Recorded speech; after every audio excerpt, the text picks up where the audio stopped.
Like I said, I'd already exhausted all of my doctor, practitioners, all of that. And I got down on my knees one night and I prayed and I begged God for an answer, because at that point, I felt like my body was turning off, shutting off, and that I wasn't going to be there for my newborn son. Dr. Kimberly Spair is a holistic health coach who has helped countless women have babies by changing their diets and detoxing their bodies. She's a trusted referring practitioner for Anthony William, the New York Times bestselling author of Life-Changing Foods and Medical Medium. She teaches how food is medicine and the key for our bodies to become fertile. She discovered the healing potential of her own body through radically changing her diet and healing from a debilitating autoimmune disease. She shares this knowledge with other moms on making small changes that encourage healthy development, detoxification, and healing at a cellular level. Welcome, everybody. I am so glad that you're joining us today in this conversation. My name is Mariam, and today we are exploring a world of fertility. If you are somebody that is struggling to conceive and you are dreaming of a baby, and now you're ready to look into nutrition, you're in the right place, because today we are having a conversation with Dr. Kimberly Spair, who knows so much about it. So welcome. Thank you so much. I'm thrilled to be here. I'm really happy to have this conversation. It's such a hugely relevant topic. Yes, so we will try to spread as much information as we can in this interview. And before we get into all the practical things and advice, could you just share, how did you get into this field of healing through nutrition? Yeah, so I have a pretty wild story, and if you're interested in the whole thing, I actually just launched a docu-series on PureFlix. It's called Hope for Healing, where I share my entire story and, kind of what I went through. But briefly, I will tell you, I was diagnosed with neurological Lyme disease and an autoimmune thyroid condition, and my TSH, my thyroid stimulating hormone, was 93. We want that right around 1.5 if you know anything about thyroid. So my body was clearly out of line, out of whack. I had tried it all. I had been to the best doctors, both conventional and alternative. At this point in time, I was a licensed speech pathologist, so already had, a lot of background in the nervous system and neurology, different things, and started experimenting with nutrition. I was able to make some small changes, got myself to a pretty decent place, got pregnant with my first child, and after I had him, it all fell apart. I was a mess. And at that point in time, like I said, I'd already exhausted all of my doctor, practitioners, all of that. And I got down on my knees one night and I prayed and I begged God for an answer, because at that point, I felt like my body was turning off, shutting off, and that I wasn't going to be there for my newborn son. And I found the work of a brilliant New York Times bestseller. His name is Anthony William, and his work and his protocols changed my life so deeply. That was 6 years ago, that now I've incorporated his work into my practice, working with kids. So half of my practice is children, pediatrics, and half is fertility, infertility, pregnant mamas, postpartum mamas. So this work has really changed not only my life, not, just my family's life, but I've watched it transform women. I've got baby number 3 right here. And after I had my son, I was told I might not have a second child. So this information has changed my life, and I've watched it transform others. I've had mothers 46 years old from wheelchair to healthy baby. I've had women that were told their entire life, you're never going to conceive, you're never going to maintain a pregnancy. Just all of these stories that have come to me after they've, seen all the doctors, and through nutrition and supplements, we figure it out. I love that. So first of all, congratulations also for baby number 3. Thank you. Amazing. So let's talk about nutrition. It's obviously such a hugely impactful topic when it comes to fertility. And it's one that a lot of women don't think about when they first go on this journey. So can you share from your experience when somebody comes and sees you, what are those first things that you look at in terms of, they're struggling with, fertility. So what do you first check out? Yeah, I look at how they're fueling their body because our adrenal glands have everything to do with fertility and our ability to maintain a pregnancy and to get pregnant. If a mom is so disconnected and so stressed out or just running rampant, and a lot of times it's the clock is ticking and oh my gosh, I have to get pregnant, I have to get pregnant, I have to get pregnant. And if we can calm that mom down, get her some good fuel, a lot of times it will happen naturally once we look at things. But I also look at things like viruses. I look at heavy metals. I look at the environment. I really look at what the mom is doing. My intakes are, over an hour long. We really look at her whole life, not just what's happening right now, but we look at exposures to pesticides, herbicides. I look at radiation. I look at EMFs. I recommend that women turn their internet off at night, put it on a timer, wireless internet. It's not good for fertility. So these are all things that are often overlooked. And once we identify what the woman is dealing with, then we clean it up.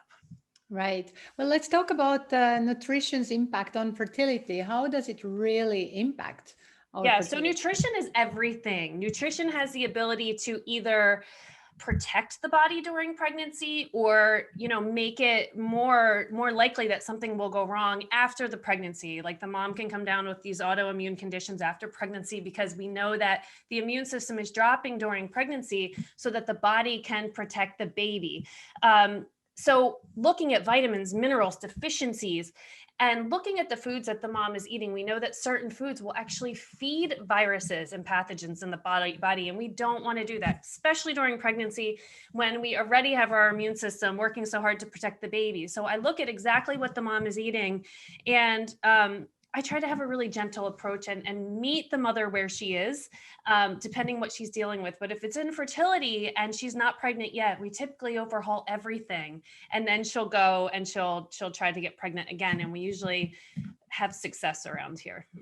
Okay, well, let's talk about that a little bit because Yes. it is such a hugely big topic when you are trying to conceive and you start Googling and you can just get so much advice and Yes. there's so many fertility diets, etc. So can you just give some clarity? What is your approach on the proper fertility diet? Yeah. Most women are told protein, protein, protein. And I actually managed a Gold's Gym when I was in graduate school. So I was on that train. I was brainwashed. I was running marathons. And I thought that the body thrives on all this protein. And of course, when you're in your 20s and you're running every morning and you're feeling great, fine. But when you get into your 30s, your 40s, your body really needs a different type of fuel. And I see women really thrive on diets that are high in fruits and vegetables. And when I say high, I don't just mean like an apple in the morning and a little salad at lunch. I mean like massive amounts, green juices, green salads, green smoothies, and really bringing in that therapeutic use of foods. And that doesn't always mean that people, can't have their favorite this or that, but we're really crowding those things out. We're crowding out the foods that, most of my pregnant women are still looking for during the first trimester, a clean piece of toast or some potatoes in the morning, because, first trimester is a little yucky. I'm not saying that we need them to be perfect, but what we want to do is crowd those foods out and really build in the high quantities of fruits and vegetables that allow the body to thrive. It really fills up any mineral deficiencies and it keeps the body from feeding the pathogens that are, everyone has a viral and toxic load. There's really no one walking around that doesn't have exposures to things. So that the diet high in fruits and vegetables will protect the mom and protect the baby. Some women keep a little bit of animal protein in, some don't. It really depends. And the really amazing thing about these tools is that we can adapt them to any diet that someone wants to follow. We're just building these things in therapeutically to help the body to maintain that, healthy balance. So does that mean that most of the mothers should go on sort of like a full plant-based diet, and this is the best Not always, approach? not always. We're avoiding things like eggs. And again, I said I'm a huge fan of Anthony William and his work is what I'm using in my practice. So we're avoiding eggs, we're avoiding dairy, we're avoiding foods that we know are feeding pathogens. Soy is another one, canola oil.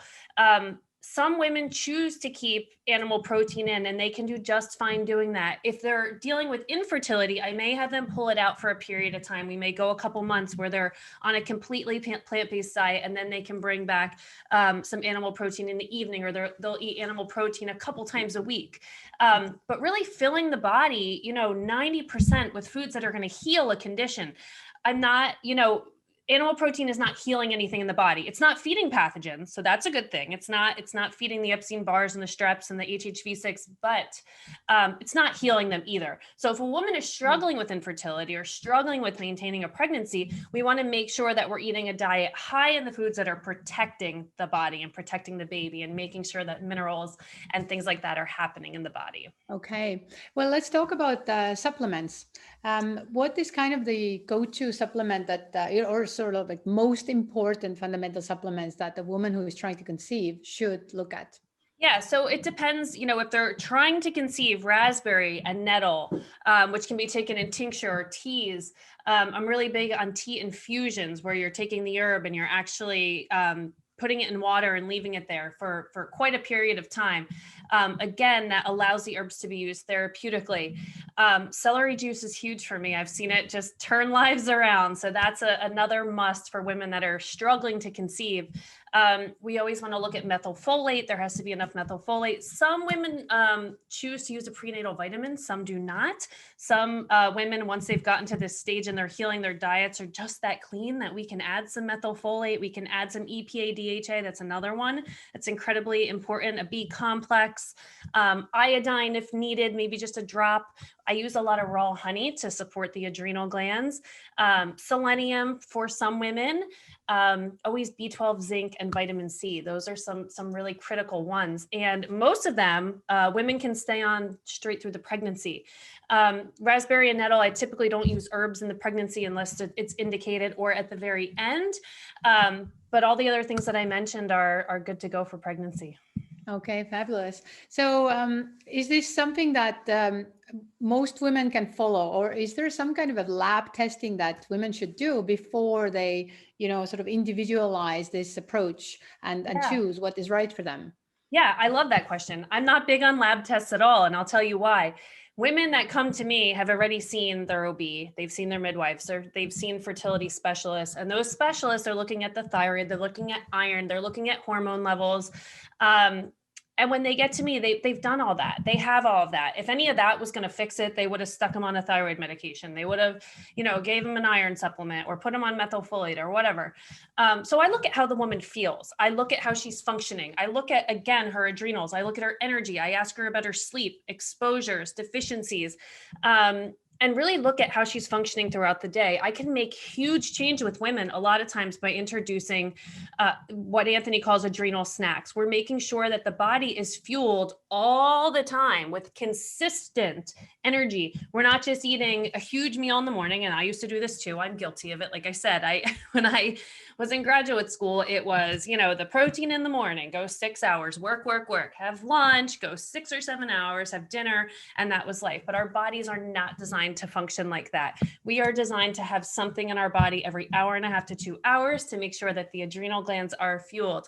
When things are going up and down and the blood sugar is just crashing, it just makes everything harder. It's harder on the immune system. It's harder on the body. It's hard on the adrenals. And we kind of want to eliminate all that to give the woman the best chance to conceive and maintain Okay. that. So, and how that looks like is that you have some snacks available, not just, meals 3 times a day or even 2 times a day. Small snacks or smoothies, a combination of fruit, greens. You really want that combination, making sure that the body is getting both the glucose and the mineral salts, which would be fruits and greens. Okay, right. Yeah, I've become a huge fan of Anthony Williams' work myself, and it is an adjustment. It doesn't happen like Yes. It takes some time. In Yes. the beginning, it's like, oh, that old habits, they sneak. Yes, it's a huge adjustment. And I just interviewed him for the series I was telling you about. And what I said to him is, when I found the information, I was so sick, I implemented it like a steamroller because I didn't have a choice. I was just that sick, and I was at a point where I have to do something.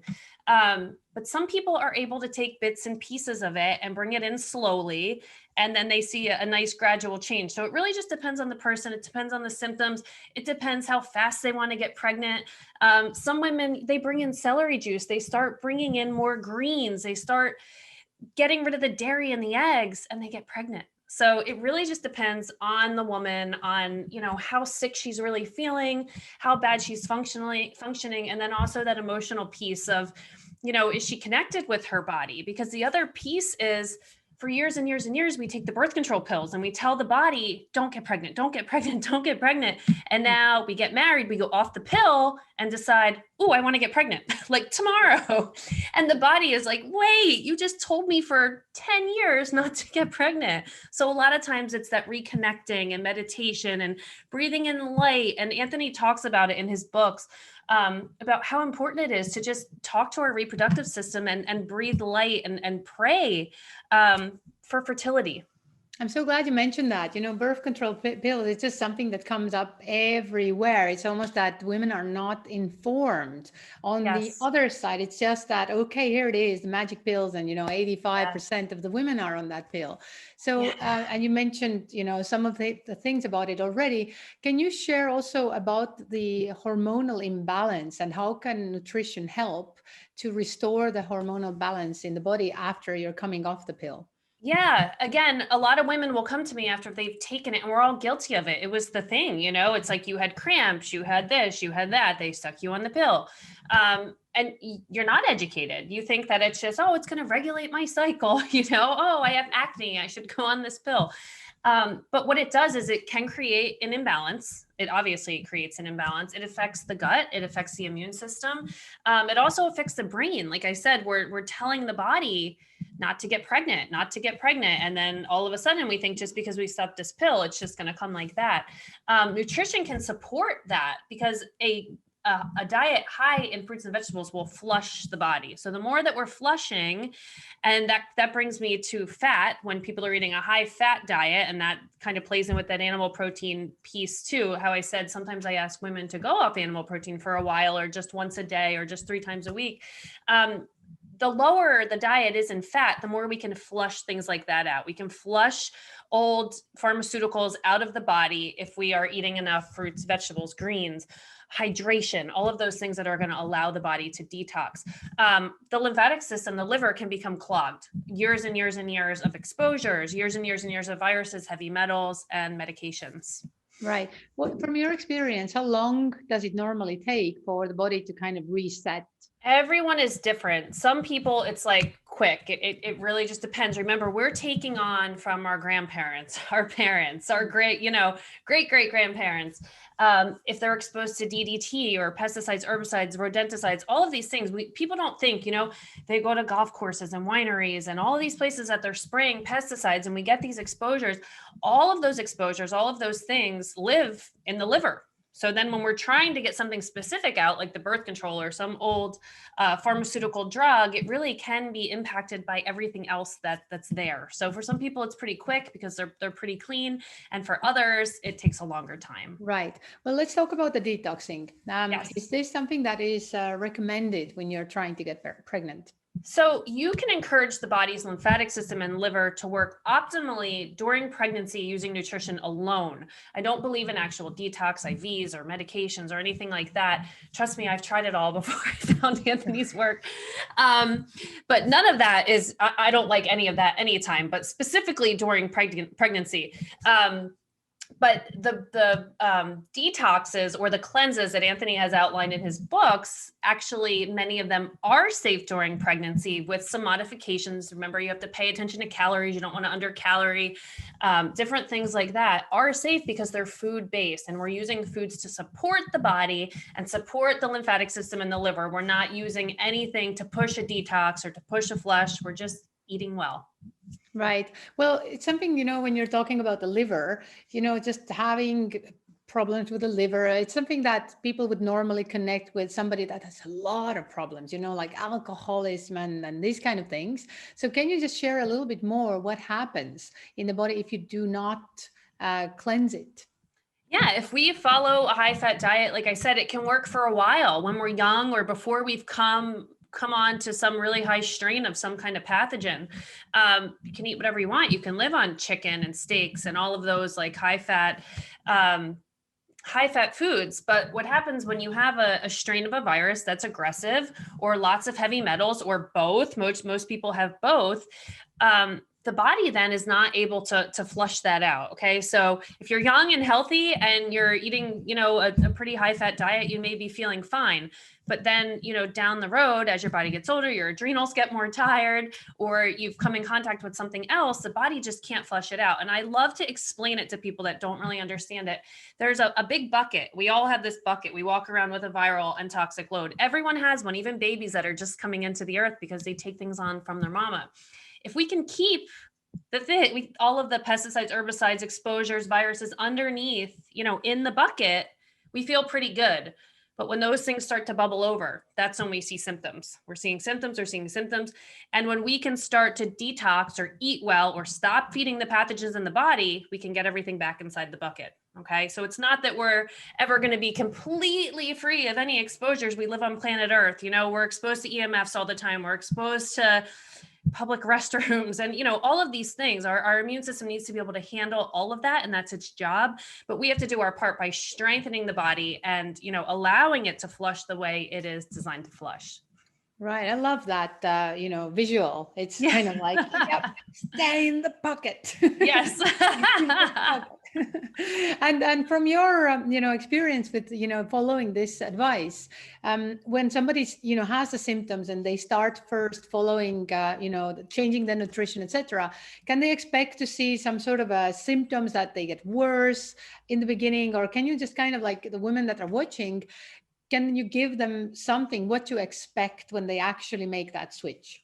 Most people just feel better, because when you go from giving your body, foods that aren't making you well. And for me, the crazy thing is I always thought I was eating well. I was always into nutrition, but I tried different things, especially when I started with symptoms. I went from a plant-based diet that was nothing like what I eat now, to more of a paleo, and then to an AIP. And you have to realize that these things are really high in fat. And then you go back to something that's more plant-based. Your body can have what they call like a detox. And that's simply the body reacting to all the healing foods. Pathogens are dying off. The body's trying to get rid of things. And some women can feel headaches, fatigue, rashes, those kind of things. But typically when people are just switching their diet, they're feeling better. They're getting more energized. They're feeling like they're sleeping better. Not everyone is different. Like I said, there are people that they'll go so extreme and they're just not eating enough calories. This is the biggest thing that I see.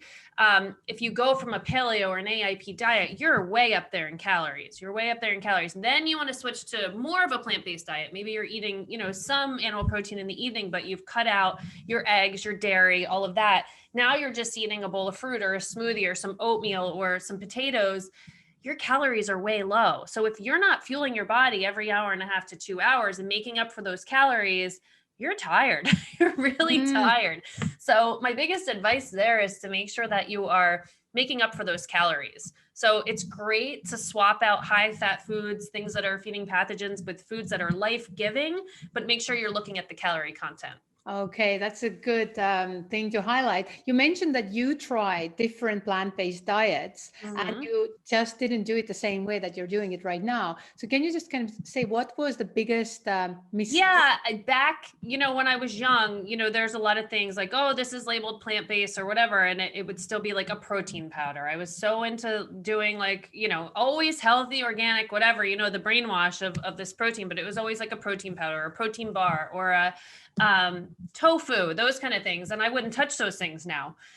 So now everything is whole foods, plant-based, not any products that are food. I like to call them food-like products because they're not food. They weren't grown in the earth. They were created in a lab. And even if they're organic, they're still not given to us by God for consumption. Right. So that's the big difference now. Okay, I got it. Okay, so you've been talking about the different toxins. Yes. So can you just say if somebody's really trying to have a baby, what kind of toxins should they avoid? Yeah, so it's different for different people. It depends on where you're working, what you're doing. My big thing, I was working in hospitals for years, and it was the hand sanitizer. Every patient's room you come out of, it's the hand sanitizer. It's the cleaning products. So you can't control everything and where you are, but what you can do is control your own environment in your home. So start with those cleaning products, swap them out to something that's more clean. I love Branch Basics. You could literally eat it and it's not harmful. Think about your hardwood floors in the kitchen. You're walking around with bare feet. Think about what you're using in your showers to clean because you're in there with bare feet. People bleach their showers and then they stand in the shower and they're absorbing. Think about hair dyes. Think about makeup. Think about all of the things that you put on your skin. Not only that, but the environment, the pesticides, the herbicides. Are you spraying your house for pests? Are you spraying your grass so that it's more green? All of these things that, we've all done it at some point in life. But if you're trying to conceive and you're struggling, you have to really be careful. If you're going to parks, wineries, golf courses, maybe consider calling and seeing when they're spraying. It sounds ridiculous, but if you're really struggling and you're going week after week after week to the same place and they're spraying down there and you're over here golfing and you're breathing all of that in every single week, it's not a bad thing. When my son was little, I took him to the same park every single day. So I knew the schedule of when they were spraying because I didn't want to be there every single day when they're spraying the area, so those are just some things to just be really conscious about what's in your environment, what you're putting in your skin, what you're putting in your hair, not to drive yourself crazy. I mean, that's the other thing too, because women that are struggling with infertility are stressed out enough, Right. but to kindly do the things for your body that you can control and you can do. You cannot control everything. I have women that are sending soap in their kids' backpacks because they don't want their kid to use the toxic soap. And I wholeheartedly get that, but we cannot control every single thing. You will drive yourself crazy trying to do that. So it's a matter of controlling the things we can control and building our bodies up so that if we use a soap that's not ideal, or we're pregnant and we can't eat salads till the second trimester because we just feel nauseous, our body does okay. Okay. And when it comes to, the vegetables, how important it is that the vegetables that you're using are organic? So you always do the best you can. Not everyone can get everything organic. I ran into this problem when I started. But when you start, here's the big thing. People say, oh my gosh, it's so expensive. But when you stop shopping those aisles in the middle, your bill goes down and down and down. And when you stop buying expensive steaks, your bill goes down and down and down. So now you may be able to afford more organic produce because you're not buying all that other packaged stuff that glows in the dark. So that's number one.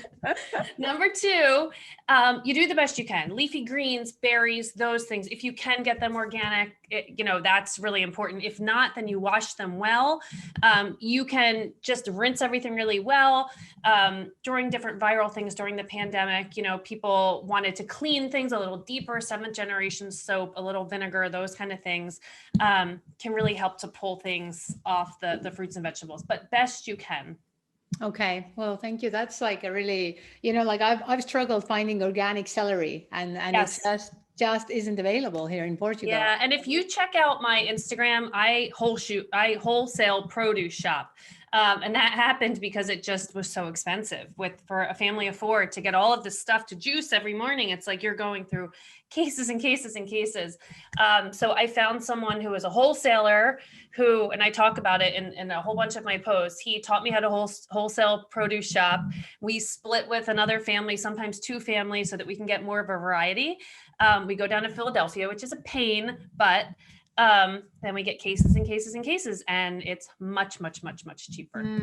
Right. Yeah. I've started to grow salad on my balcony, but it's a pain in the neck. It's not. It is. And then you eat it and you're like, I have all the herbs in the kitchen, but as soon as you pull them all, then you got to replant them. Exactly. And then I still don't have it. But it's like once you figure it out, it gets easier and easier. It does. Yeah.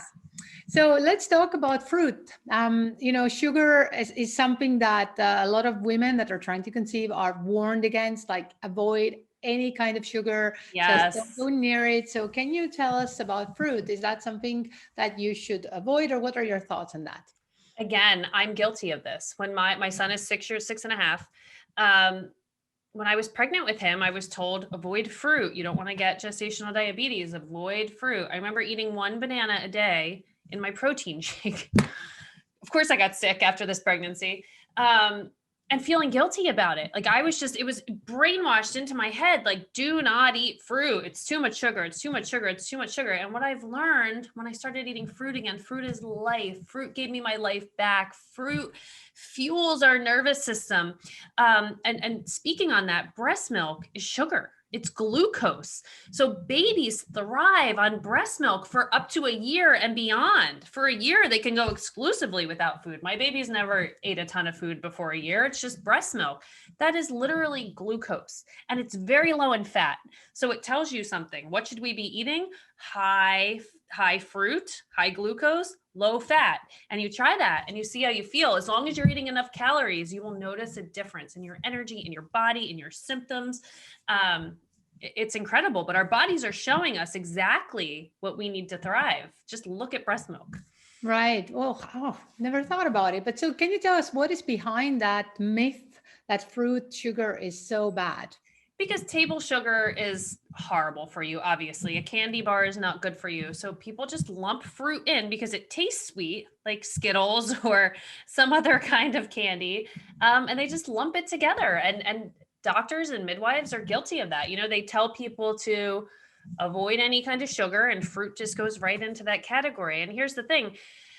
When people are eating fruit, typically they're not pairing it with greens. So some people are either undercaloried or they're already having blood sugar spikes because their diet is super high in fat. Now they're bringing in fruit. So they think when they're eating the fruit, they're having these blood sugar issues, but the blood sugar issues are happening because of the high fat in the diet.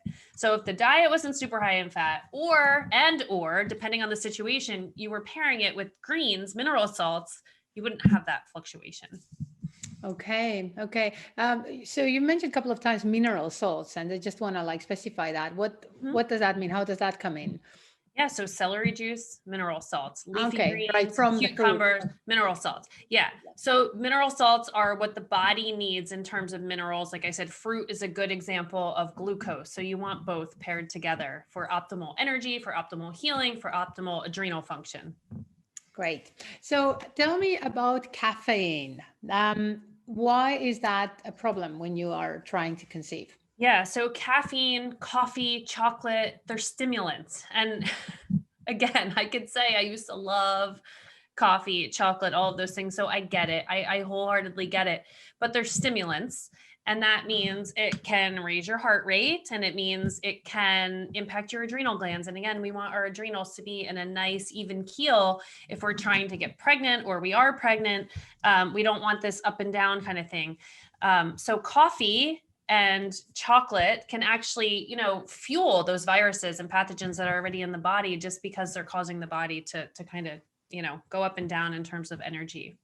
So one thing that I've been wondering, so if somebody is really used to using caffeine and it's kind of like that habit that they find hard to give up, if you then do everything else right and you bring in all these vegetables, etc., but you have this one sin, how bad is that? Or is it like, does the good stuff sort of balance out? Yeah, a lot of people can do it. Anthony, it's another thing we joked about recently on that interview. He was saying he knows people that eat fast food and they drink celery juice and it keeps their bugs down. And I cracked up, I laughed, but it's true. I have many clients that they overhaul their diet, and the one thing that they want to hang on to is a cup of coffee. And what I say to them is, okay, we know what that's doing to the adrenals. If that's what you choose as your sin, fine. But what's in the coffee? Is there dairy in it? Is there sugar?